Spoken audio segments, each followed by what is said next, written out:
All right, let's set the scene. Imagine this. It's the year 636 AD. We're on a dusty, windswept plain in what's now Syria, right by the Yarmouk River. And what's about to go down is a clash of titans. On one side, you've got the Eastern Roman Empire, the Byzantines, an absolute superpower. And on the other, the brand new armies of the Islamic Caliphate. Seriously, the fate of the entire Middle East is hanging by a thread right here. And get this wasn't just any battle. It was a total mismatch.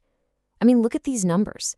The Byzantines roll up with something like 240,000 soldiers, a huge professional war machine. The Muslim army, they've got maybe 40,000 troops. That's, 6-to-1 odds? It's the ultimate David versus Goliath story. By any military textbook, this should have been an absolute slaughter, plain and simple. So the sword of Allah arrives. You can just imagine the scene, right? The Muslim commanders on the ground in Syria, they know they're in deep, deep trouble. Their armies are scattered, and they're facing this gigantic threat. They desperately need a single leader, someone who can unite them and, frankly, stare down impossible odds. And boy, was that leader about to show up. His name was Khalid bin Walid, a man known as the Sword of Allah. Here's the crazy part.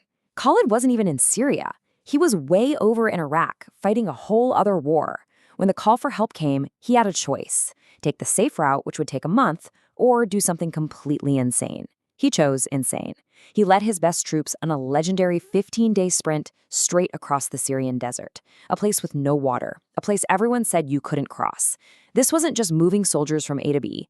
This was a power move, an absolute masterpiece of logistics, and just pure stubborn will. So Khalid shows up, and he walks into a room full of other top-tier commanders. Now, this is a recipe for disaster, right? A clash of egos could have destroyed them before the battle even started. But Khalid was as smart as he was tough. Instead of just taking over, he pulls off this brilliant diplomatic move. He says, look, let's rotate command. You get a day, you get a day. Everybody gets a turn. And then he drops the key line. But for today, for this battle, let me lead. And just like that, they all agreed. The army finally had one commander. Okay, so let's talk about Khalid's war machine. Because his genius wasn't just about being a brave warrior or pulling off impossible marches. Nope, it was his brain. He was a military innovator, a true revolutionary. He was about to unleash a whole new way of fighting on the old-school, rigid armies of the Byzantine Empire. And the core of his whole system was the thing called the Qadis. Now, before Khalid, Arab armies were often just, loose collections of tribes fighting together. He changed all that. He organized them into these tight, disciplined battalions of about 1,000 soldiers each. Think of them as flexible, fast-moving units. This made them super mobile and easy to coordinate, the exact opposite of the slow, heavy, predictable legions of the Byzantines. And he didn't just create these battalions, he organized them into a really solid formation. He took his 40 or so Kurdus and split them into 5 main parts. You had a strong center, the Qalb, then a right and left wing, the Maimana and Maysara, and of course, a rear guard. He put a top commander in charge of each section. What this did was create an army that was rock solid on defense, but could also be incredibly fast and dynamic when it was time to attack. Okay, great organization, fantastic leadership, but let's be real. The huge problem is still sitting right there on the battlefield. How in the world do you fight an army that outnumbers you 6-to-1? It's like trying to stop a tsunami with a picket fence. How do you actually win this thing? Well, Khalid's answer to that question was his masterstroke. It was his secret weapon, the idea that would change everything. You create an elite rapid response force. He called it the Mobile Guard. This was a force of his best cavalry kept in reserve under his personal command. This was his ace in the hole. So here's how it worked, and it was pure genius. The Byzantine army would hammer one part of the Muslim line, right? And that line would start to bend, maybe even break. Just as it's about to crumble, Khalid swoops in with the Mobile Guard. They don't just fill the gap. No. They smash into the enemy's side, their flank or their rear, completely shattering the attack.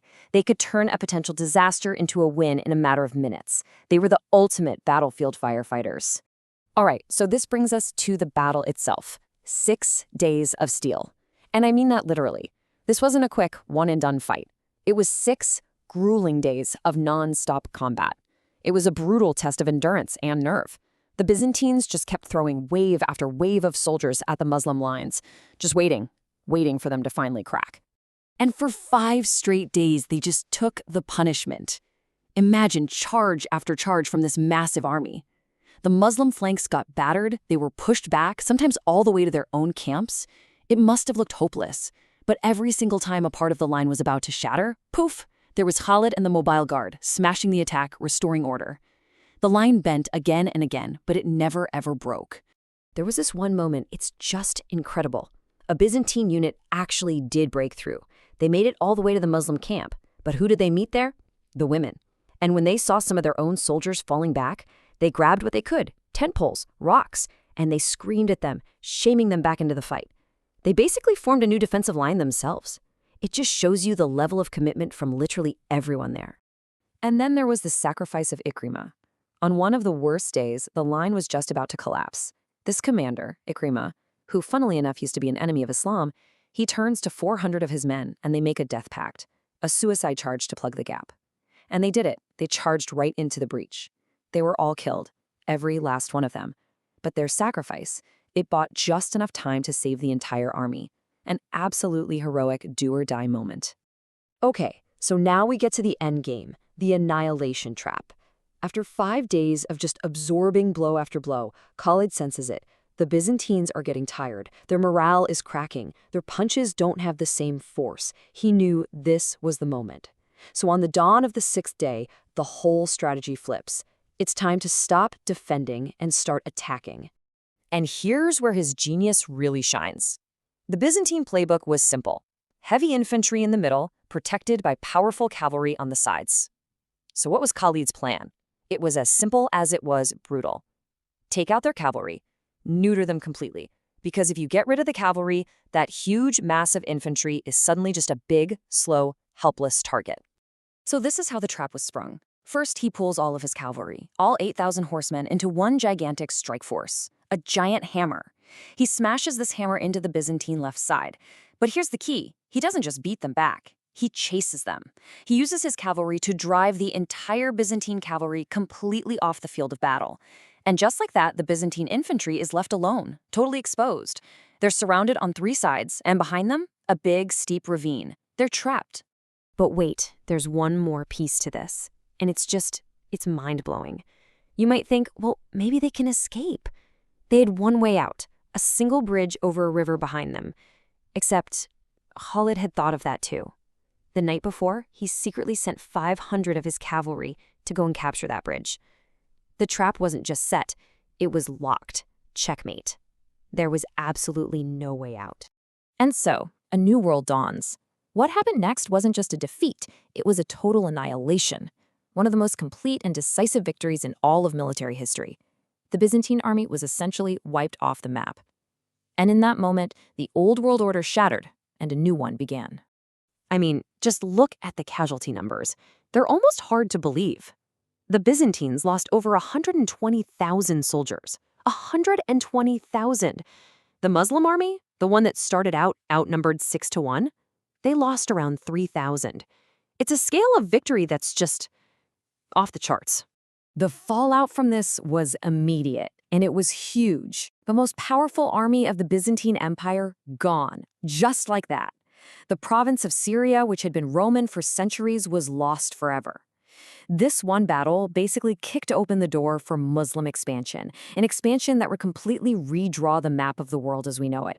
You know, nothing really sums it all up better than what the Byzantine Emperor Heraclius supposedly said when he heard the news. He looked out towards Syria, his beautiful, lost province, and just said, "Farewell, you are an enemy's now." That's it. That's the sound of an era ending. So it really makes you think, doesn't it? What's the difference between a great general and a truly legendary one?